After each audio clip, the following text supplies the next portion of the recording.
Hey guys, it's Stephen Bogran here from Pro Physique. Today, let's talk resistance training.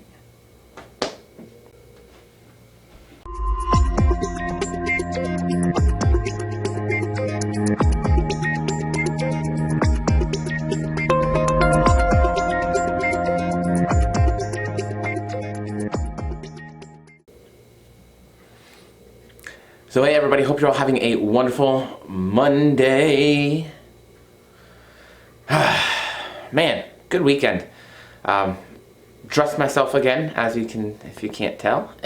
Brown and red probably don't match too well. It's all good. But, really good weekend for my competitors, really good weekend just in general. It was great. Got to go out to Orlando, see Shannon compete. She did really well. Annalisa did great out in Portland, looked absolutely phenomenal. Got great feedback from Sandy herself. And so for, I think just a really good, I got a hair in my eye. Things I should edit out, but don't. And just a really good positive weekend for, the ladies that I had competing. And just fun, right? Just a nice, fun, refreshing weekend. So for me, great things happening, right? And great things happening for Pro Physique, new websites up and out, so that looks really good. And just lots of exciting things happening, getting ready for North Americans next week. Whoop, whoop. Taylor, doing great, it sounds like. And then Devin competing this weekend, so just lots going on, as per the usual, brah. But, and I was really disappointed that I got this question from my buddy Steven. I call him Steven number 2. He's Pooh Steve. It's because, I was here first. So, Portland Steve, this video is for you, bro. And he said, what should I do? What should I do for training? Should I do heavyweight? Should I do low reps? Should I do high reps? Should I do time under tension? Like, what should I do for training? And so if you guys haven't listened to the podcast, I believe it was episode 50 of the Redefine Healthy Radio podcast. Paul and I actually talked about this on there as well. But, whatevs. We here, fam.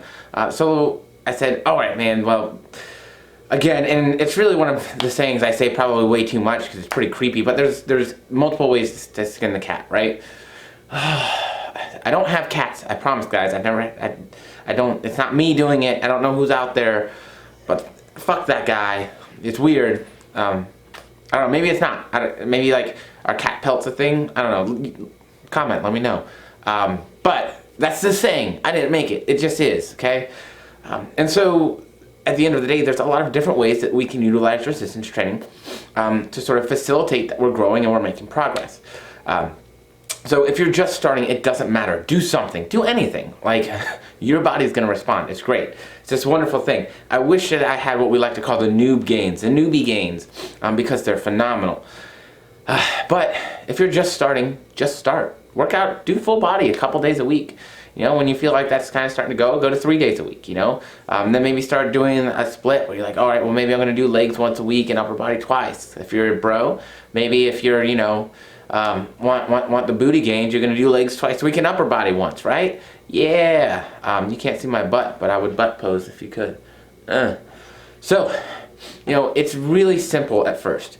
And just like anything else, it gets more complicated as we go. So at first, you should keep it simple. Keep it very simple. Stay healthy. Stay healthy. And this is what I said to him. I said, do the things that you can stay healthy with that help you to feel like you're making progress. First and foremost, staying healthy is gotta be your number one.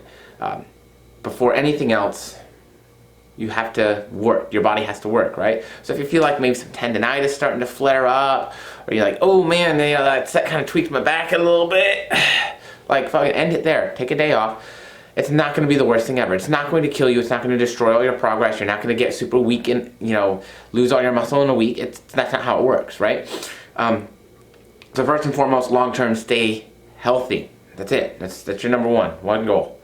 Yeah, you had one job. Dang it! Stay healthy. That's it. So if you can stay healthy, you'll be in this for the long term. If you're in this for the long term, you will make more progress. Plain and simple. I like to look at bodybuilding, powerlifting, any kind of weight training sports as a game of attrition. The people who can stay healthy the longest and stay in the sport the longest typically are going to do the best. Because, again, we're creating long-term adaptations in the body. So if we can create those long-term adaptations in the body, the more time that we're doing these things, the better chance we have to be doing that. Adaptationering, that's not a word, but I said it and it's out there, okay? Again, I'm not gonna edit. So staying healthy should be your first and foremost, right?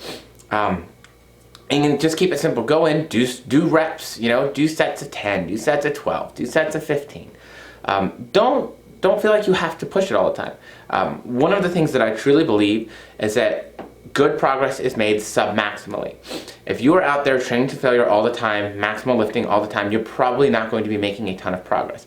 Reason being is that it can be really hard to recover. A lot of times we think, no pain, no gain, bro. And it's kind of outdated.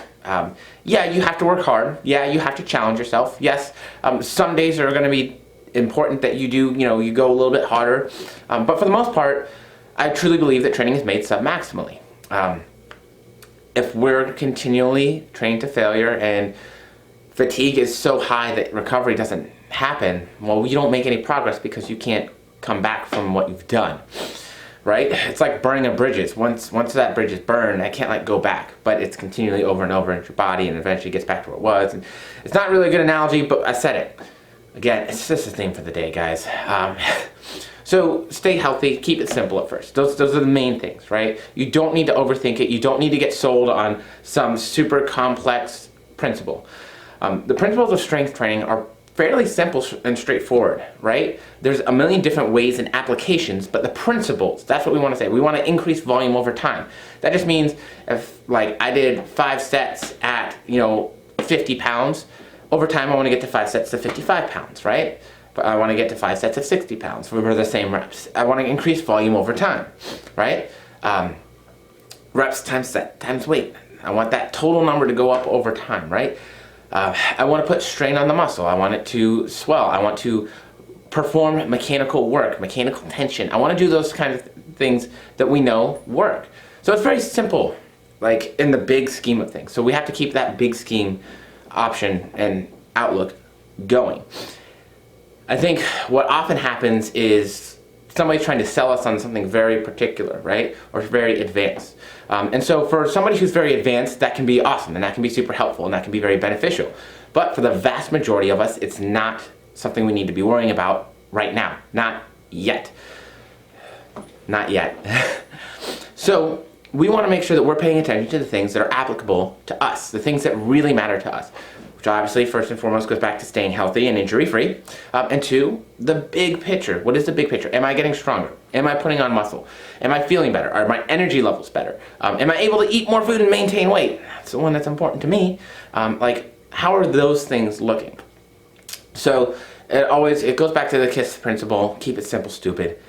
Don't overthink it, right?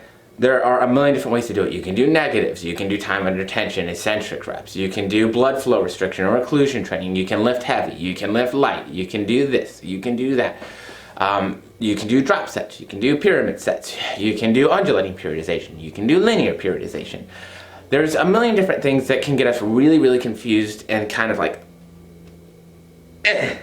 with it. The simpler we keep it, the easier it is to stay consistent over time. And as I said earlier, the ones who stay consistent over time are the ones who make the most progress, right? If you find that you're starting to get to a place where you're plateauing and you're not making progress, then maybe it makes sense to make it a little bit more complicated. Then maybe it makes sense to say, have I been tracking my volume? Have I been utilizing linear periodization or undulating periodization? Do I know that I respond better to this rep range or that rep range? Do I like, band work? Do I like kettlebell work? Do I like compound movements or machines? Or that's when some of those other questions start becoming more relevant and more important as you progress through. So as you're progressing through, yes, start asking questions as things start slowing down. Right? Because that's the normal thing. They should start slowing down. That's how the body works. But if you're just starting, don't overcomplicate it. Keep it simple. If you're making progress, that's a good thing. Stay healthy, continue making progress, and that's how you get it done. So that's it. That's my resistance training talk today. You guys have a great Monday.